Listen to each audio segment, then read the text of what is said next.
So what are we? You're just a UFO conspiratorial expert? Would you call yourself an expert? I know more than the regular guy. I don't know what point you become an expert at it. You know, it's most of it is conjecture. Yeah. You know, kind of an educated guess. Hey, is this real? Well, definitely, you definitely dive way deeper into it. You have a lot more knowledge of it than anybody else I know, which And like I is say, super cool because it's really interesting. Well, it is. It's one of those hobbies that you just kind of get involved with, and then all of a sudden you find yourself in a situation like this when somebody asked me a question about Brazil and, hey, what are the chances there could be a UFO that crashed there? I started laughing. Brazil? Yeah. I mean, so thanks for coming on. We've had you on before. This is your second time. hey guys, thanks for having me back. Yeah, absolutely. So what are we going to talk about today? Well, listen, I've been always interested in some of this aerial phenomena we've seen and some of the different events that take place, and kind of always had an interest over the last, 15 or 20 years, looking at all the stories. You know, we talk about the moon landings being fake, or Yetis, or JFK, and I'm always intrigued by the believers and non-believers. It's irrelevant, really, whether I believe in it one way or the other. I was always curious as to what the other person thinks, or how did the story get started. So about 2 days ago, I had a buddy call me up and asked me about a crash of a UFO in Brazil. And I chuckled. That's kind of funny, dude. He's like, no, really, man. I got this video I'll send to you. It's an Instagram. And it's something that's taken place in Brazil, but there's been a UFO crash there. And I'm like, well, dude, if there was a UFO crash, that's pretty big information. That's pretty big news. Yeah.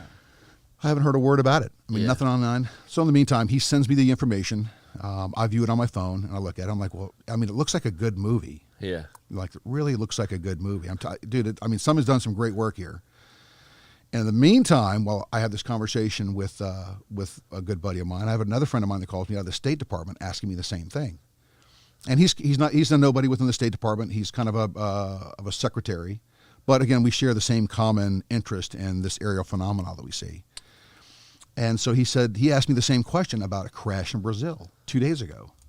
And I'm like, no, dude, I really haven't. Are you being serious? He's like, no, I'm being dead serious, man. Something took place in Brazil, and we're not sure. And I said, listen, I have some contacts there. Now, just a real quick back on my background, working in the special operations community, approved countries to work with that the State Department allowed us to work with, came up on many of my radar, and Brazil's one of them. The State Department said, hey, you can do work with them. So we did training, and we work with all their special operations guys across the board on their law enforcement side, through the Brazilian Police Department, through their special ops teams called GARA, and then they have a unit that's even above that the nickname is BOPE, B-O-P-E.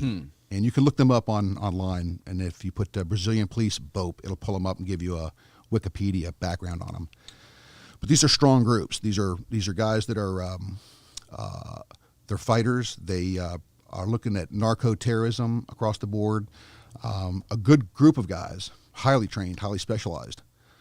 So when this event kind of broke out, I actually reached out to a friend of mine that was with he's the chief of police in Rio de Janeiro.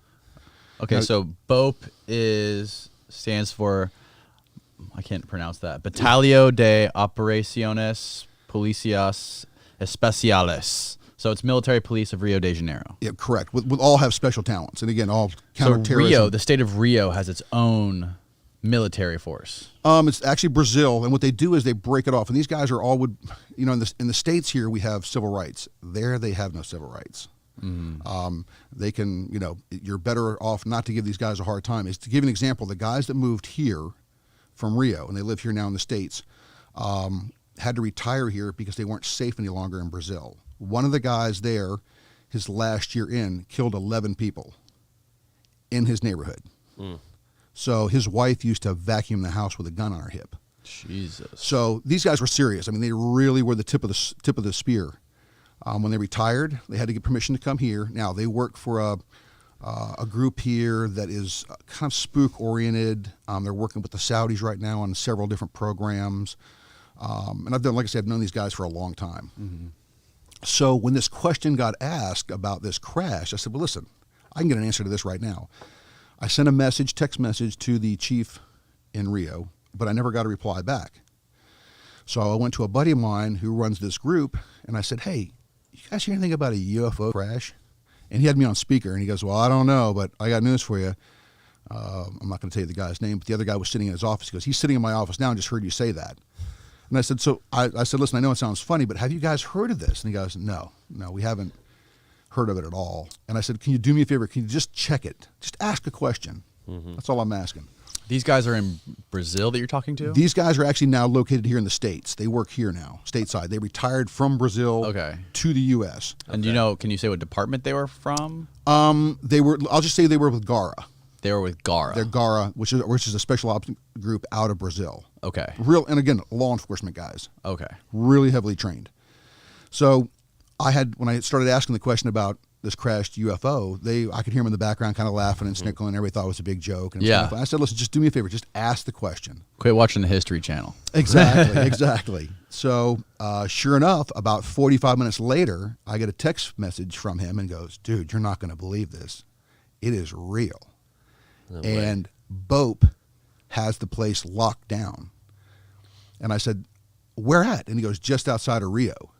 They're not telling us a whole lot, but they definitely said it's a crashed alien vehicle of some sort. In the videos that we got, there was initially a hole that you could see through the trees. You couldn't see anything on the other side of the hole.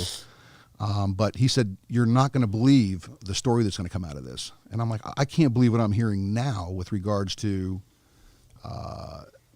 the fact that you guys have a crash there and no one knows about it. So they're fully convinced, saying 100% this is a UFO crash. 100%. 100%. GARA, these guys at GARA. The guys from GARA, this is actually coming from BOPE. This is coming from BOPE. He couldn't get a direct answer from GARA, so he called the guys at BOPE. And the guys at BOPE told him, yeah, not only do we know about it, we have a security perimeter and got this place locked down right now. Yeah. There was some talk that there was some Americans hadn't pulled up yet, but I think the amazing point of this whole thing is that no one knows about it. And I don't know, Well, it's not on any mainstream websites that I've found. I Googled it. I looked all over Reddit. I looked all over. Most of the links are on Twitter. There's some stuff on Reddit.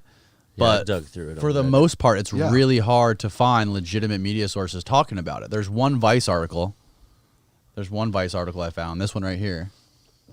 UFO over Maje, Brazil, sparks social media panic and conspiracies. It talks a lot about it. And it talks about how Brazil is kind of like a mecca and like a hub for these kind of sightings and these UFO encounters. And listen, for me, again, I had never really known that. Spending time there, I did some work out there with some friends of mine, and never did we see anything that was slightly unusual. And again, listen, who's looking for them with these turn of events? Right. Then there's other shows on TV right now. You've got Skinwalker Ranch that's on right now, dealing in extraterrestrial lives, and they've, in the meantime, on this ranch with these scientists that are now running these tests on the ground and the soil, are finding all these weird anomalies, these real high radar, microwave energy that are shooting way up. They're actually, on the show showing you these huge readings. They actually tried to drill down on the property until they hit something they couldn't drill through anymore, and they actually started suffering like a mini earthquake that was taking place. Yeah.